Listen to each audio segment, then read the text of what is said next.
Israel और Hamas के बीच संघर्ष विराम की बात कही जा रही है। कहा जा रहा है इजराइल और फिलिस्तीन यानी कि हमास के बीच में सीज फायर करा लिया जाएगा। लेकिन क्या ये इतना आसान है? क्या इजराइल मान जाएगा?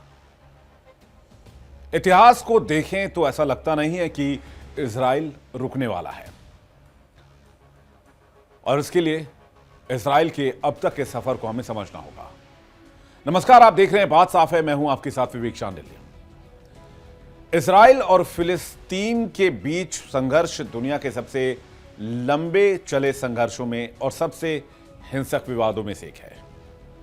इसकी शुरुआत एक सदी से भी ज्यादा पुरानी है। इजराइल और अरब देशों के बीच कई युद्ध हुए।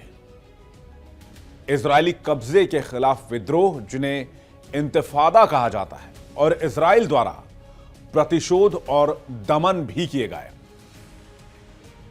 भूमि, बॉर्डर और दूसरे अधिकारों सहित अन्य मुद्दों पर ऐतिहासिक विवाद के परिणाम अभी भी महसूस किए जा सकते हैं, देखे जा सकते हैं।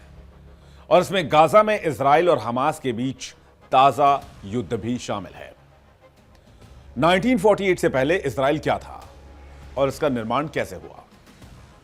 प्रथम विश्व युद्ध में मिडिल ईस्ट के उस हिस्से पर शासन करने वाले ऑटोमन साम्राज्य की हार के बाद ब्रिटेन ने फिलिस्तीन के नाम से जाने जाने वाले इलाके पर कब्जा कर लिया था।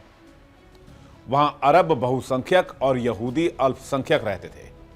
साथ ही दूसरे जातीय समूह भी रहते थे। यहूदी और अरब आबादी के बीच तनाव तब और गहरा गया जब ब्रिटेन ने यहूदी लोगों के लिए फिलिस्तीन में एक राष्ट्रीय घर की स्थापना पर सैद्धांतिक रूप से सहमति व्यक्त कर दी। इस प्रतिज्ञा को बाल्फोर घोषणा के रूप में जाना जाता है। यहूदियों का इस जमीन से ऐतिहासिक संबंध रहा है, लेकिन फिलिस्तीनी अरबों का भी सदियों पुराना दावा था और उन्होंने इस कदम का विरोध किया। ब्रिटेन का कहना था कि वहां पहले से रह रहे फिलिस्तीनी अरबों के अधिकारों की रक्षा की जानी चाहिए। 1920 और 1940 के दशक के बीच यूरोप में उत्पीड़न से भागकर आने वाले यहूदियों की संख्या में इजाफा हुआ। नरसंहार के दौरान 60 लाख यहूदियों की हत्या ने सुरक्षित आश्रय की मांग को और ज्यादा जोर कर दिया। 1947 तक यहूदियों की जनसंख्या 6,30,000 तक पहुंच गई, जो कुल जनसंख्या का 30% से कुछ ही अधिक थी।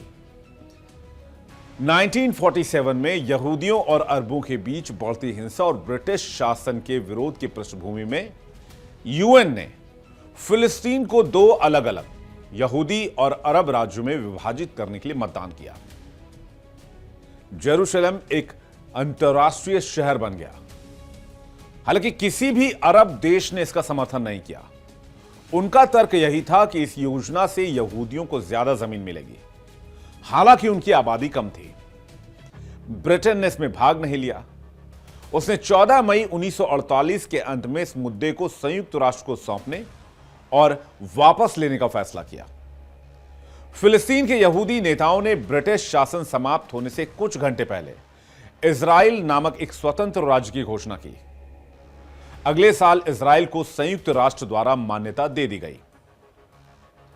यहीं से इजराइल अस्तित्व में आया और 1948 में इजराइल अरब में युद्ध हो गया, यानी कि अस्तित्व में आने के एक साल से भी कम समय में।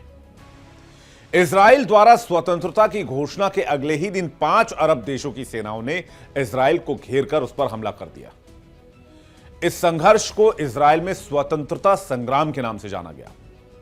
1949 में जब युद्ध विराम के साथ लड़ाई समाप्त हुई, तब तक इजराइल ने अधिकांश इलाके पर अपना कब्जा जमा लिया था।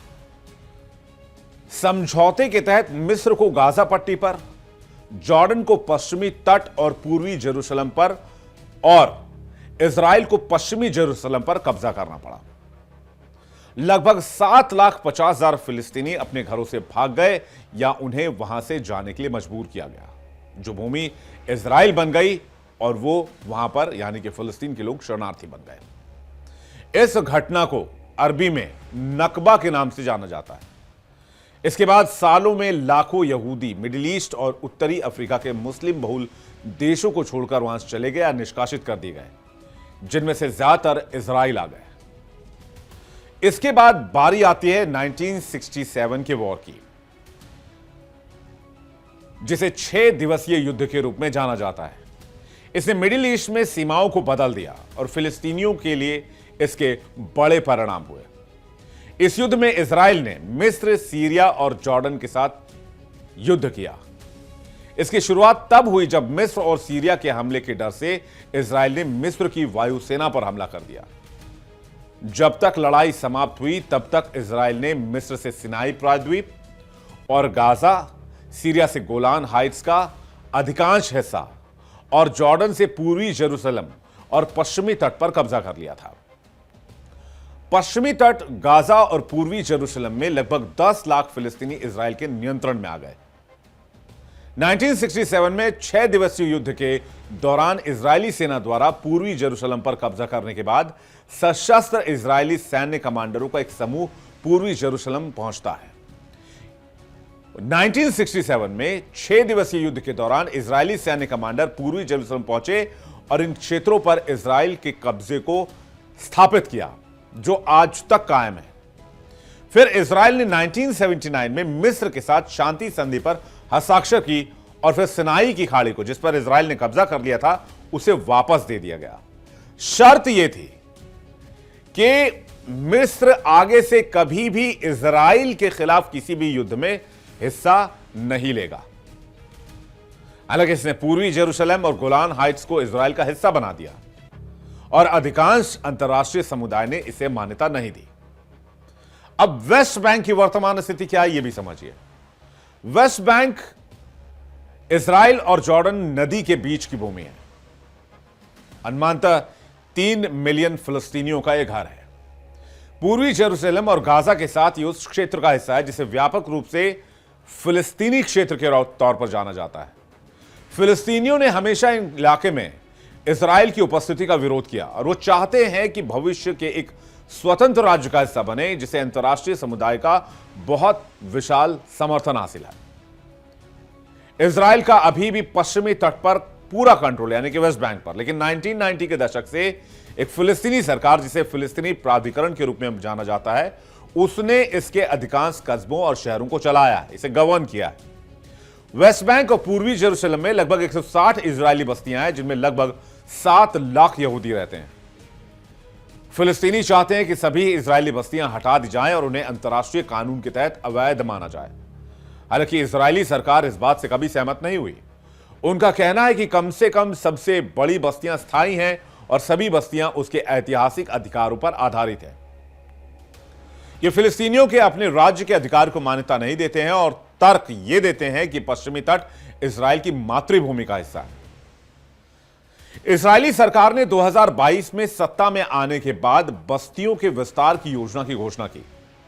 उसका कहना है कि फिलिस्तीनी राज्य का निर्माण इजरायली सुरक्षा के लिए खतरा होगा।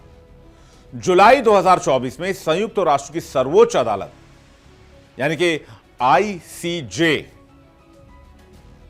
इंटरनेशनल कोर्ट ने कहा कि अधिकृत फिलिस्तीनी क्षेत्र में इजराइल की निरंतर उपस्थिति अवैध है। इजराइल को सभी बसने वालों को वापस बुला लेना चाहिए और यह नस्लवाद और रंगभेद पर अंतर्राष्ट्रीय समझौतों का उल्लंघन करता है।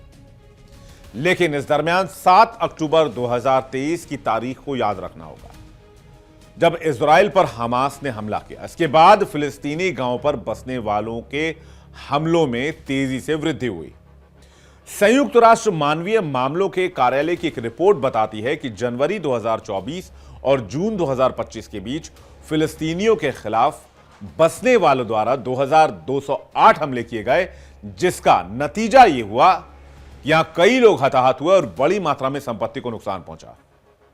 अब जेरूसलम पर विवाद क्या है, यह भी समझ लीजिए। इजराइल और फिलिस्तीन दोनों ही जेरूसलम को अपनी राजधानी बताते हैं। इजराइल, जो पहले से ही पश्चिमी जेरूसलम पर कंट्रोल रखता था, उसने 1967 के युद्ध में पूर्वी जेरूसलम पर कब्जा कर लिया और बाद में पूरे शहर को अपनी स्थायी राजनीति घोषित कर दिया। उसका कहना था कि जेरूसलम को विभाजित नहीं किया जा सकता है। फिलिस्तीनियों का दावा है कि पूर्वी जेरूसलम भावी फिलिस्तीनी राज्य की राजधानी होगा। पूर्वी जेरूसलम की अधिकांश जनसंख्या फिलिस्तीनी है। जिनमें से केवल एक छोटी अल्पसंख्यक आबादी ने ही इजरायली नागरिक बनने का विकल्प चुना। जेरूशलम के पवित्र स्थल फिलिस्तीनी इजरायली संघर्ष के केंद्र में है। सबसे पवित्र स्थल, जिसे मुसलमान अल अक्सा मस्जिद परिसर या हरम अल शरीफ के नाम से जानते हैं, और यहूदी इसे टेंपल माउंट कहते हैं, जो पूर्वी जेरूशलम में स्थित है। यह भी संघर्ष का एक मुख्य कारण है। संयुक्त राष्ट्र पूर्वी जेरूशलम को इजराइल द्वारा कब्जाई गई फिलिस्तीनी भूमि मानता है, लेकिन इजराइल यह बात मानने को तैयार नहीं है। गाजा पट्टी में क्या हुआ है? गाजा पट्टी इजराइल, मिस्र और भूमध्य सागर से घिरा हुआ एक भूभाग है। यह 41 किलोमीटर लंबा और 10 किलोमीटर चौड़ा है। यहां लगभग 2.1 मिलियन लोगों के घर होने का कारण इसे पृथ्वी की सबसे घनी आबादी वाले इलाकों में गिना जाता है। इजराइल और हमास के बीच हालिया युद्ध से पहले भी गाजा में बेरोजगारी की दर दुनिया में सबसे ज्यादा थी। कई लोग गरीबी रेखा से नीचे जीवन यापन कर रहे थे और जीवित रहने के लिए खाद्य सहायता यानी कि ह्यूमैनिटेरियन एड पर निर्भर करते थे। गाजा की सीमाएं 1948 के मध्य पूर्व युद्ध के नतीजे पर निर्धारित की गई, जब उस पर मिस्र का कब्जा हुआ करता था। 1967 के युद्ध में मिस्र को गाजा से बाहर निकाल दिया गया था और इस पट्टी पर इजराइल ने कब्जा कर लिया था, जिसने वहां बस्तियां बना ली थी और गाजा की फिलिस्तीनी आबादी को सैन्य शासन के अधीन कर दिया गया था। 2005 में इजराइल ने एक तरफा ढंग से गाजा से अपने सैनिकों और निवासियों को वापस बुला लिया। हालांकि उसने अपनी साझा सीमा, हवाई क्षेत्र और तट रेखा पर नियंत्रण बनाए रखा, जिससे वहां पर लोगों, माल की आवाजाही और ह्यूमैनिटेरियन एड पर प्रभावी कंट्रोल कर सके। संयुक्त राष्ट्र अभी भी गाजा को इजराइल द्वारा अधिकृत क्षेत्र मानता है, क्योंकि वहां इजराइल का नियंत्रण है। हमास ने 2006 में फिलिस्तीनी चुनाव जीता और अगले वर्ष भीषण लड़ाई के बाद अपने प्रतिद्वंदियों को इलाके से बाहर खदेड़ दिया। इजराइल और मिस्र ने प्रतिक्रिया स्वरूप यानी कि रिएक्शन देते हुए नाकाबंदी लागू कर दी, जिसके तहत इजराइल ने उस इलाके में आने वाली अधिकांश चीजों पर कंट्रोल कर लिया।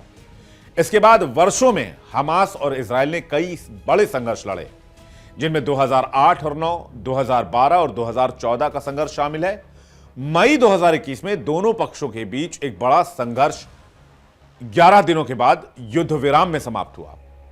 हर दौर की लड़ाई में दोनों पक्षों के लोग मारे गए, जिनमें से अधिकांश गाजा में रहने वाले फिलिस्तीनी शामिल हैं। 7 अक्टूबर 2023 को हमास के लड़ाकों ने गाजा से हमला किया, जिसमें इजराइल में लगभग 1200 लोग मारे गए और 251 लोगों को बंधक बना लिया गया। इससे जमीन, समुद्र और हवा से बड़े पैमाने पर इजराइल ने रिटेलिएशन शुरू किया, पलटवार शुरू किया और इजराइल ने गाजा पर हमला कर दिया। हमास द्वारा संचालित स्वास्थ्य मंत्रालय के मुताबिक अब तक 66,000 से ज्यादा लोग गाजा में मारे गए हैं। जुलाई में ब्रिटेन और Australia, Canada, France, Italy, Japan, New Zealand और स्विट्जरलैंड सहित 27 अन्य देशों ने युद्ध को तत्काल खत्म करने की बात कही थी। उन्होंने कहा कि नागरिकों की पीड़ा नई गहराई तक पहुंच गई है। उसी महीने संयुक्त राष्ट्र समर्थित विशेषज्ञों ने चेतावनी दी थी कि गाजा पट्टी में अकाल की सबसे बुरी स्थिति है और वहां पर यह भी कहा गया कि इस बात के बढ़ते प्रमाण है कि व्यापक भूखमरी, कुपोषण और बीमारी, भूख से संबंधित मौतों में इजाफा हो सकता है। संयुक्त राष्ट्र एजेंसियों ने पहले ही गाजा में मानव निर्मित व्यापक भूखमरी की चेतावनी दी थी। उन्होंने इस संकट के लिए इजराइल को जिम्मेदार ठहराया, जो इस क्षेत्र में सभी आपूर्तियों को कंट्रोल करता है। लेकिन इजराइल ने जोर देकर कहा कि सहायता वितरण पर यानी कि ह्यूमैनिटेरियन एड पर कोई प्रतिबंध नहीं है और वहां भूखमरी जैसे कोई हालात नहीं है।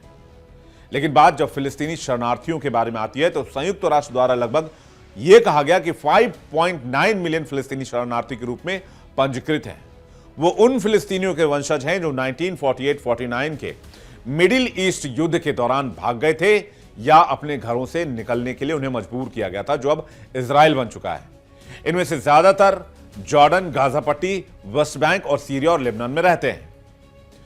फिलिस्तीनी शरणार्थियों के वापस लौटने के अधिकार पर जोर देते हैं, लेकिन इजराइल ने इसे इनकार किया है। वहीं संयुक्त राष्ट्र की फिलिस्तीनी शरणार्थी एजेंसी UNRWA की आलोचना करता है कि वो शरणार्थी का दर्जा आने वाली पीढ़ियों को विरासत में देती है। अब 2 स्टेट थ्योरी की बात आती है। 2 राज्य समाधान क्या है ये? दो राज्य समाधान इजराइल और फिलिस्तीनियों के बीच शांति के लिए एक अंतर्राष्ट्रीय स्तर पर समर्थित फॉर्मूला है, जिसमें दोनों देशों के एग्जिस्टेंस की बात की जाती है। इसमें वेस्ट बैंक और गाजा में एक स्वतंत्र फिलिस्तीनी राज्य की स्थापना का प्रस्ताव है, जिसकी राजधानी पूर्वी यरूशलेम होगी। यह इजराइल के साथ साथ अस्तित्व में रहेगा, लेकिन इजराइल इस टू स्टेट थ्योरी को अस्वीकार करता है। उसका कहना है कि कोई भी अंतिम समझौता फिलिस्तीनियों के साथ बातचीत का नतीजा होना चाहिए और राज्य का दर्जा कोई पूर्व शर्त नहीं होनी चाहिए। फिलिस्तीनी प्राधिकरण टू स्टेट थ्योरी का समर्थन करता है, लेकिन हमास इसका समर्थन नहीं करता है, क्योंकि वो इजराइल के ही अस्तित्व का विरोधी है। हमास का कहना है कि अगर शरणार्थियों को वापस लौटने का अधिकार दिया जाए तो वह इजराइल को आधिकारिक मान्यता दिए बिना 1967 की वास्तविक सीमाओं पर आधारित एक अंतरिम फिलिस्तीन राज्य को स्वीकार कर सकता है। संघर्ष को सुलझाने के शुरुआती प्रयासों में इजराइल और फिलिस्तीनी नेताओं ने 1993 में ओस्लो शांति समझौते नामक एक समझौते पर हस्ताक्षर किए थे। इसका उद्देश्य शांति वार्ता के लिए एक रूपरेखा प्रदान करना था।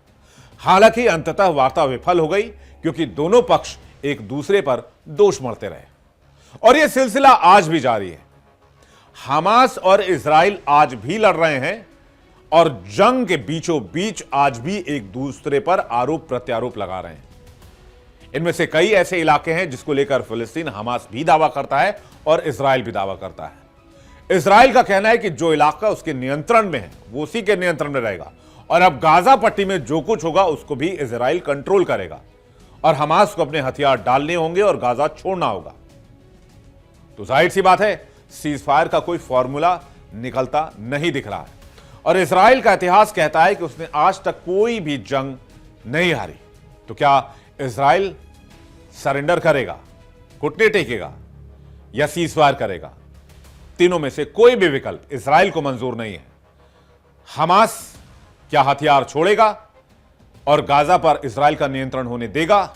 हमास को भी इन दोनों में से कोई भी विकल्प मंजूर नहीं है। इसलिए इस इलाके में एक लंबे वक्त का सीज फायर दूर की कौड़ी नजर आती है। बात साफ है। फिलहाल इतना ही। आपको क्या लगता है इस मामले पर? कमेंट सेक्शन में हमें लिखकर जरूर बताइएगा। बने रहिए इंडिया डेली के डिजिटल प्लेटफॉर्म पर।